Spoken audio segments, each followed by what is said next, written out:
Title: The Baby Monitor Hacker Case, What the FBI Discovered. Before we dive in, hit subscribe, like, and turn on notifications, because what you're about to hear will make you rethink the meaning of safety at home. The night the Mitchell family realized something was wrong didn't start with a scream. It started with a whisper.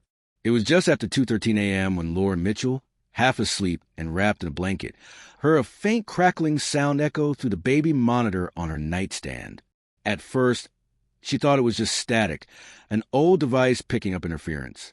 But then, underneath the static, she heard something else. A soft, rhythmic tapping.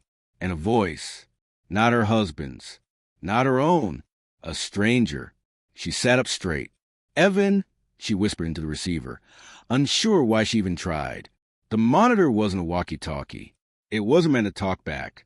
But the tapping stopped instantly. And for a second, the room fell into a silence, so cold it made her chest tighten. Then the voice returned, low, distorted, almost amused. "Are you awake now?" Lauren froze. Her breath caught somewhere between fear and disbelief. She shook her husband awake, and within seconds, they burst into their infant daughter's room. The crib was untouched, the window locked, the baby sleeping peacefully. Nothing was out of place except for one detail. The camera mounted above the crib was slowly panning toward them, moving on its own. They unplugged the device. By morning, the FBI had the recording. Special Agent Daniel Wolf, a veteran in cyber intrusion cases, had seen hacked home devices before. Baby monitors, doorbell cams, even smart TVs. But something felt different about this one. The voice wasn't random. It wasn't a prank. It was controlled, intentional, as if the hacker wasn't stumbling into the Mitchell's home, but rather watching them for a long time.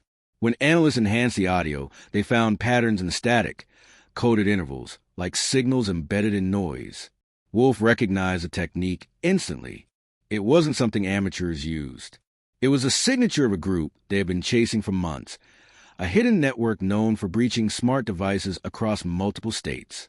But this was the first time a hacker spoke. And the most chilling part? Just hours before the Mitchells reported the intrusion, 2 other families in nearby towns had filed complaints about their monitors turning on by themselves. One reported hearing breathing. Another reported hearing laughter. Different homes. Same timestamps. Same signal pattern. Wolf realized this wasn't a random attack. It was coordinated. As he played the Mitchell recording one more time, something new caught his attention. A faint clinking sound in the background, barely audible. Metal on metal, like someone adjusting equipment, or moving something large. He isolated the audio, amplified it, and froze. It wasn't equipment. It was a lock. A heavy lock being undone. And it wasn't coming from the Mitchell's home. It was from somewhere the hacker was recording in real time. Somewhere they hadn't discovered yet. Somewhere someone else was being watched. And when agents traced the signal's origin, it led them to a location no one expected, a place that shouldn't have had any cameras at all. Before we continue, if you're still here, you're brave enough for the truth. Subscribe so you never miss what comes next. The address tied to the hacker's signal didn't belong to a house. It belonged to an abandoned storage facility on the outskirts of Greenville, a place shut down 3 years earlier after a fire damaged half the units. No electricity, no Wi-Fi, no valid leases. According to every official record, it was a dead property. So why was a live signal coming out of it? Agent Wolf and his team arrived before dawn. Fog rolled low across the cracked pavement as they swept their flashlights over rusted doors and charred walls. The entire structure felt abandoned, but the air carried a strange hum, like electronics warming up behind metal. Unit 47, the one tied to the signal, had a thick padlock that looked newer than everything around it. Wolf's hand hovered over it for a few seconds before snapping it open with a hydraulic cutter. When the door rolled upward, a cold gust pushed out, smelling faintly of solder, burned plastic, and something else, something metallic. Inside, the room was nothing like a storage unit anymore. It had been converted into a crude surveillance hub. Wires snaking across the floor, multiple routers blinking, and a row of screens mounted on a makeshift wooden frame. Every monitor displayed a different home interior. Kitchens, hallways, living rooms, empty nurseries. Silent, still, watching. But one screen wasn't empty. The bottom left feed showed a nursery, a small crib, a soft night light glowing in the corner, and a camera panning slowly from left to right, matching the exact motion from the Mitchells' device hours earlier. Someone's live in this feed, Wolf muttered. His tech analyst, Rivera, tapped the keyboard, tracing the signal backwards. I'm getting another IP bounce. It's not originating from here. This place is just a relay. Whoever set it up, they're not on site. Wolf scanned the walls. Maps, printed Wi-Fi passwords, screenshots from dozens of households, some across state lines, each one marked with notes, times, and dates. This wasn't the work of a casual intruder. It was organized surveillance, pre-planned, targeted. But something else caught his eye, a whiteboard leaning in the corner with a list of addresses scrawled across it. Several were crossed out. One address, though, was circled 3 times in red. Rivera's eyes widened. Sir, that's an active case. A family reported strange audio yesterday, but said they'd handle it privately. Didn't want to escalate. Wolf stepped closer. Beneath the address, a short note was written in black marker. Tonight, 2 a.m. Final phase. A chill raced up Wolf's spine. Final phase?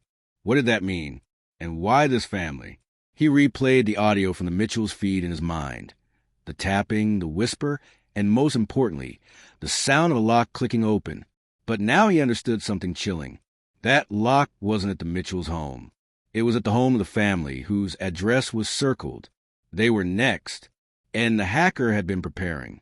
As Wolf grabbed his radio to alert local police, Rivera stopped him. Sir, the camera in that nursery just turned on again. Wolf looked up at the screen. The crib was empty. The room was dark, and the camera was facing the door, as if waiting for someone to enter. Agent Wolf had been in hundreds of dangerous situations, but the drive to the circled address felt different. Every second mattered. The hacker had picked a precise time, 2 a.m., and the empty crib on the surveillance feed played over and over in Wolf's mind like a warning he couldn't ignore. When the team reached the house, the street was pitch black and silent. A cold wind rattled the trees as Wolf approached the front door. He knocked once, then twice. No response. Lights were off. Cars in the driveway. A faint glow from upstairs, the nursery window. Rivera checked the live feed again on her tablet. Sir, the camera moved. Someone's in the room. Wolf didn't hesitate. We're going in. They breached quietly. No alarms. No barking dogs. No movement downstairs. Everything looked untouched. Keys on the counter. Mail neatly stacked. Breakfast dishes washed and drying. A normal home frozen in time. But upstairs, a small beam of light flickered beneath the nursery door. Wolf approached slowly. His hand hovered over the doorknob. He glanced back at Rivera, who nodded. He pushed the door open. The room was empty, but the camera, the same model the Mitchells owned, was pointed directly at him. Rivera raised her tablet. The live feed matched perfectly. Same angle, same frame, same eerie stillness. Sir, she whispered, it's not streaming from this device. It's streaming to it. Wolf's stomach dropped. Someone had rerouted the family's camera feed to the storage facility and back into their own system, like looping a pre-recorded video. The empty crib, the still room, the silent walls. All of it could have been old footage. A decoy, a distraction. Where's the family? Wolf muttered. As they searched the house, something felt wrong. Too quiet, too controlled. No signs of struggle, no forced entry, just absence. In the master bedroom, Wolf found a laptop still open. On the screen, a text document. You're late. Before Wolf could react, Rivera called from downstairs. Sir, you need to see this. She was standing in front of a small hidden door behind the laundry room, a crawl space that had been sealed with a wooden panel. Fresh nails, new padlock, the kind you buy at a hardware store just days earlier. Wolf pried it open. Inside the crawl space, they found a small table, a folding chair, and a tangle of cables connecting to a portable modem. The walls were covered in scribbled notes, timestamps, Wi-Fi passwords, behavioral patterns of the households being watched. And in the center, a single printed photograph of the Mitchells' nursery. But the chilling part wasn't the photo. It was the handwritten words beneath it. I don't watch children. I watch the parents. A realization hit Wolf like a punch. This hacker wasn't targeting kids. He was targeting households, studying routines, patterns, vulnerabilities. The babies were never the focus. They were the easiest access point. And the families from the circled list? He wasn't attacking them. He was following them. Wolf's radio crackled. Units in position. No sign of the family. What's the status? Wolf stared at the crawlspace wall, the cold truth pressing down on him. They're not missing, he said quietly. They were never here tonight. If the hacker's notes were right, the families had been moved long before the FBI arrived. Shifted like pieces on a board.